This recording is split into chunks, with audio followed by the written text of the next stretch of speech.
Chhatrapati संभाजीनगरच्या Bajaj company समोर प्रशिक्षणार्थ विद्यार्थ्यांनी आज सकाळपासून आंदोलन सुरू केलंय। आपण बघतोय वाळूज परिसरातील ही कंपनी आहे आणि या ठिकाणी जे आहे ते मोठ्या संख्येने आंदोलक एकत्र आले।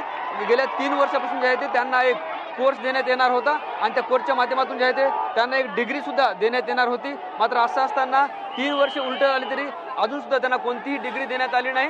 त्यामुळे जे आहे ते या सगळ्या विद्यार्थ्यांनी आंदोलन सुरू केले। आपल्यासोबत आंदोलक विद्यार्थी आहेत। काय सांगशील, काय नाव आहे, काय सांगण्यात आलं होतं कंपनीच्या वतीनं? सर, मी दीक्षा वानखडे। मी 2023 पासून बजाज ऑटोमध्ये टीम लीड अंतर्गत काम करते। शिका आणि कमवा अंतर्गत टीम आमचं एक जैन युनिव्हर्सिटीमध्ये ॲडमिशन घेण्यात आलं। तर असं आम्हाला असं सांगण्यात आलं होतं, जर तुम्हाला कंपनीच्या आतमध्ये काम करायचं असेल तर तुमचं बाहेर ॲडमिशन पाहिजे नाही। आम्ही तुमचं ॲडमिशन करत आहोत जैन युनिव्हर्सिटीमध्ये। तर त्याच्यानंतर आमचे काही दिवसानंतर क्लास सुरू होते, आमच्या परीक्षा घेण्यात आल्या आणि 3 वर्ष ओलांडले। 3 वर्ष झाल्याच्या नंतर आम्हाला असं सांगण्यात येत आहे की कोणतीच डिग्री आता आम्ही तुम्हाला देणार नाही।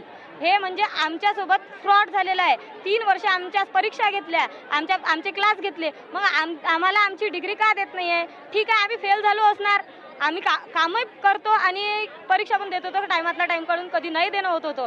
पण जर आम्ही फेल झालो असेल तर आम्हाला त्याचा तरी कागद द्या। तर हे सरास असं म्हणत आहेत की कोणतीही डिग्री आम्ही त्या जी युनिव्हर्सिटी आहे जैन युनिव्हर्सिटी त्याच्यामध्ये हा कोर्सच नव्हता आणि आम्ही तुम्हाला डिग्री देऊ शकत नाही। त्याच्यानंतर आमचं जे स्टुडंट ट्रेनी म्हणून आमचं जे नाव लागलेलं आहे हे कोणत्या टीम लिस्टमध्ये येते नाही येते हे आम्हाला माहिती नाही। अजून आम्हाला स्टुडंट ट्रेनीचं जे टी शर्ट लोगो देण्यात आलेला आहे। तर आमची ट्रेनिंग 3 वर्षाची आता कंप्लीट झालेली आहे।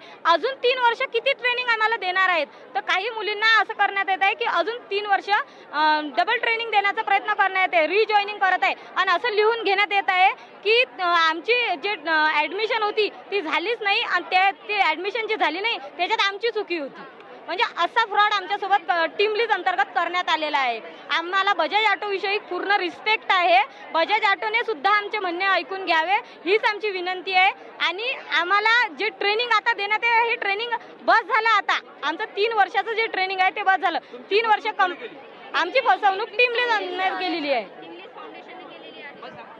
तुझे यापूर्वी शिक्षण काय झालं होतं आणि कशाची ट्रेनिंग होती 3 वर्षाची? आम्हाला आम्ही 12वी ITI आणि डिप्लोमा सगळ्या इथं आहे जमलेल्या आहे। सगळ्यांनाही केलं होतं की नाही तुम्ही इथं थांबा आणि तुम्हाला सगळ्यांना आम्ही डिग्री देऊ म्हणे, पण सगळ्यांना डिग्री देऊ म्हणे। पण इथं म्हणतात आता जर तुम्ही आता आम्ही ॲडमिशनसाठी जे डॉक्युमेंट्स लागत होते ते सगळं आम्ही दिलेलं आहोत, पण आता त्यांनी हे म्हणण्यात येतात की नाही म्हणे तुमचं ॲडमिशनच इथं झालेलं नाही आणि तुम्ही काही केलं तरी तुम्हाला सर्टिफिकेट भेटणार नाही। आम्हाला अगोदर म्हणले होते की तुम्ही इथं 3 वर्ष थांबा। आम्ही 3 वर्षापर्यंत इथं काम केलं तर त्यांनी अगोदर तुझं नाव 3 वर्षाची कोणती डिग्री होती? मॅकोट्रॉनिक्स म्हणून नावाची 3 वर्षाची डिग्री होती, पण ते आता नाही म्हणताय आणि त्याच्याच नावावर युनिव्हर्सिटी चेंज करून म्हणतायत की 3 वर्ष रिजॉईनिंग करा आणि परत तुम्हाला डिग्री हासिल करू। तर हे का बरं करताय असं? आम्हाला आमचा न्याय पाहिजे बस। आणि टिम्पलीच ही ना हे फ्रॉड लोक हे सर्व बंद व्हायला पाहिजे।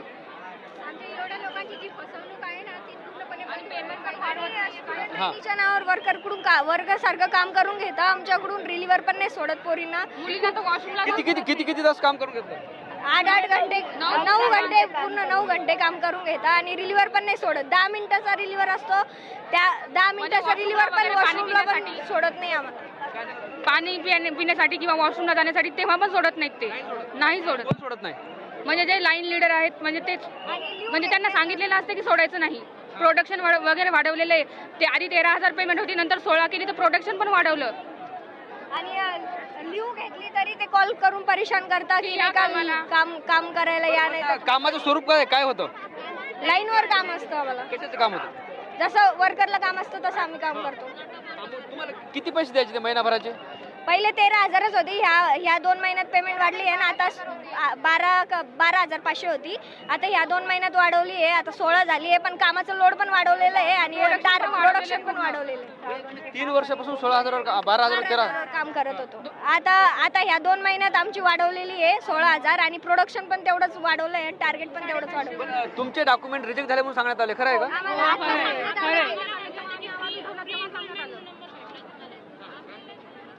खोटे डॉक्युमेंट करून आम्हाला सांगितलेलं आहे की न्यू डॉक्युमेंट करा, तुमचे डॉक्युमेंट क्लिअर नाही आहे, त्याच्यामुळे तुमची युनिव्हर्सिटी चेंज करण्यात आलेली आहे.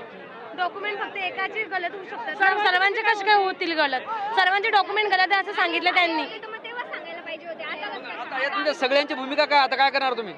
आता आमचं फक्त एकच म्हणणं आहे की आमचं जे जस्टिस आहे आम्हाला ते भेटलं पाहिजे. आम्ही जे मागितलं ते आमचं पूर्ण झालं पाहिजे. नाही भेटलं तर आम्ही कामावर जाणार नाही, आम्ही तर थांबणार. आणि आम्ही ट्रेनी आहेत, आमच्याकडून वर्करसारखं मजुरासारखं काम नाही करून घेतलं पाहिजे. जास्त काम करून घेतात ते. निश्चित आपण बघतोय बजाज कंपनीत हे सगळे प्रशिक्षणार्थ विद्यार्थी होते.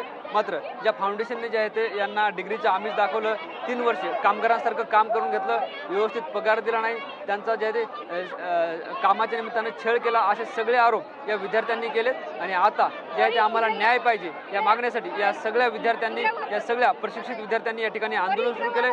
सकाळी 8 वाजल्यापासून या आंदोलनाला सुरुवात झाली.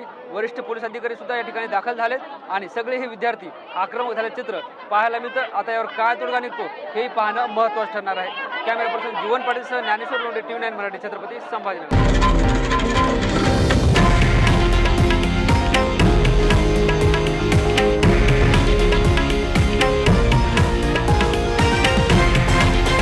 हे आहे देशातील नंबर 1 न्यूज नेटवर्क आणि आपण पाहत आहात TV9 मराठी, एकमेव.